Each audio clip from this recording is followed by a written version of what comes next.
Yo, what the hell is up? Welcome back to Reviews with Jake, where I just got done watching Texas Chainsaw Massacre. Texas Chainsaw Massacre takes place 50 years after the original film, in which a group of business partners purchased the entire town of Harlow. They bring a busload of possible investors out to the decrepit town, and Leatherface does not take too kindly to that. Really not the biggest fan of this franchise. I mean, it seems like more often than not, they end up missing a lot more than they hit. Granted, admittedly, I have not seen them all, but from the ones I have seen, they have not been able to replicate and recapture the magic of the original or the remake of the original. So when I saw that this was coming, needless to say, I was not very enthusiastic about it. But then not too long ago, they dropped the trailer, and we saw the first glimpse of that bus scene. I'm not going to say anything more than that in the event that you have not seen this trailer and know what you're in for on this bus, but let's just say my hope and excitement was, revitalized, especially upon learning that one of the writers of this film was Fede Alvarez, the director and writer of the 2013 Evil Dead remake, which showed real promise with a chainsaw. And then the movie came out, and I saw that it was an hour and 20 minutes, including the credits, and I'm like, okay, this is gonna be one of two movies. Either A, it's gonna be a movie that just says,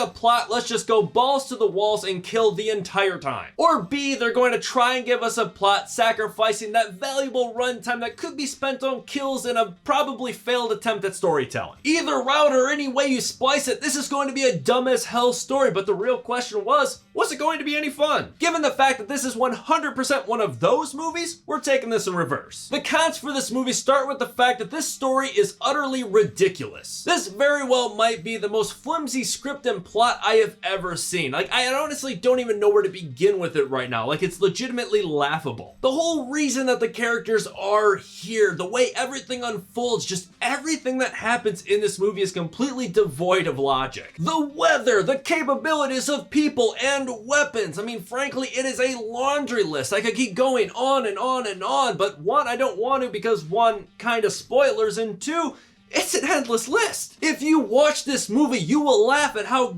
damn stupid it is. That is a guarantee. I hardly feel the need to elaborate on this note. Like, sometimes I'll make a claim and I'll feel like I need to defend it and explain why I feel the way I feel. But I'm 100% certain that you will agree with me if you watch this movie. It is dumb as shit.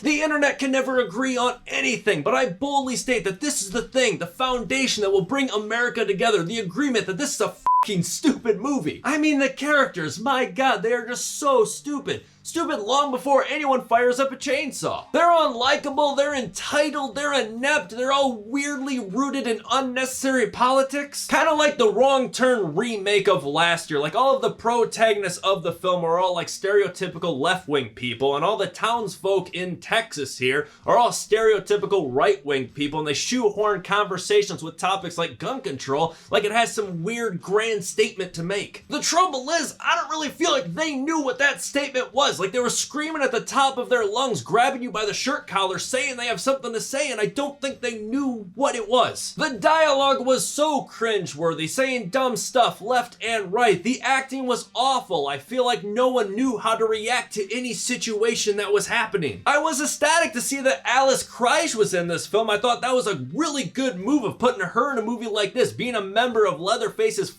up family. Trouble was, she was not the character I thought she was going to play, and her role was incredibly limited. Like, damn, that is wasted potential of the one person that could bring some real acting chops to the table. Which kind of leads me right to the fact that this movie kind of lacks any real connection to the Texas Chainsaw Massacre franchise, or at least what I would consider the fundamentals of what make the franchise special. There is no twisted family dynamic in this movie. It's just Leatherface, and even he doesn't really feel like himself. For one, you see his face way too much, and that does not feel very characteristic of this antagonist who's so self-conscious about his deformities that he cuts off people's faces and wears them. His composure doesn't really feel like vintage Leatherface either. Most of the film he's very subdued. It takes him a long time before he becomes the runner and the flailer with the chainsaw he's most widely known to be. I don't know, maybe it was just me, but as I was watching, I was just waiting for it to happen to the point when he finally busted out of a building flailing the damn thing around. I literally pointed at it like, finally! On top of that, and this kind of marries both the fact that this movie is devoid of logic as well as the lack of connection to the original,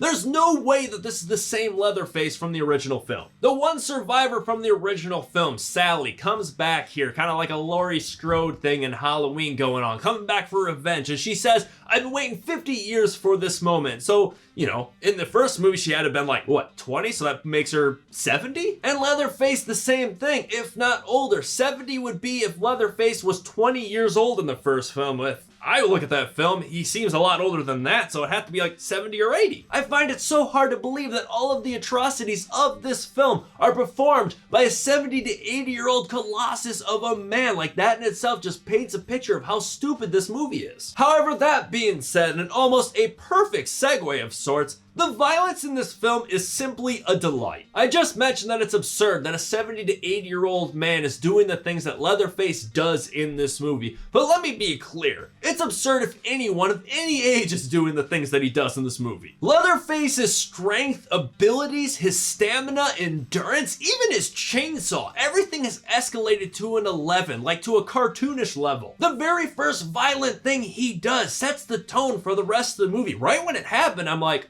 oh, we might have something here. You immediately have to throw your suspension of disbelief out the window. Nothing makes sense. Nothing is possible. You just have to strap in and just take it for what it is. The ridiculous violence is pretty much on blast from start to finish. Like, they do just enough in the beginning to set up this dumbass plot, and then they just let the blood flow the rest of the movie. And the blood looked great. Like, the makeup and prosthetics looked fantastic. They were so grisly, probably way too grisly and good for how dumb this movie was. There is so much blood in this movie. It is so violent. Probably the most violent of the franchise so far, which does say a lot. But it's not like the same violence that this franchise is typically known for, like that cringy, bone-breaking stuff from like movies like Saw and whatnot. That's generally what you see in this franchise. This is kind of like over-the-top, ridiculous, campy, creative violence. The kills were insane and unique, like the bus sequence that I mentioned before that I was so excited about this movie did not disappoint. It was crazy. On top of all of that horror fans' wet dream, the movie is actually pretty well made too. You get amazing sound design from the crinkle of a pop can in someone's hand, the wrestling of a seatbelt, creaky floors as they're sneaking around, like the sound just popped in this movie. It also had fantastic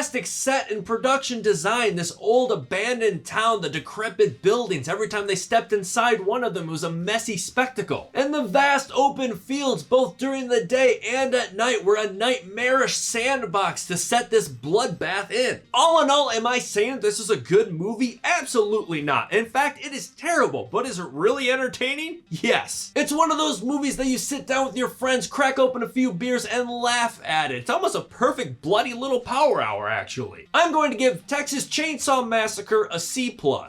But that is just me. What do you guys think? Let me know if you agree or disagree in the comments below. And make sure to subscribe to this channel to stay up to date. New reviews coming real soon. Stay safe. Thanks for checking in.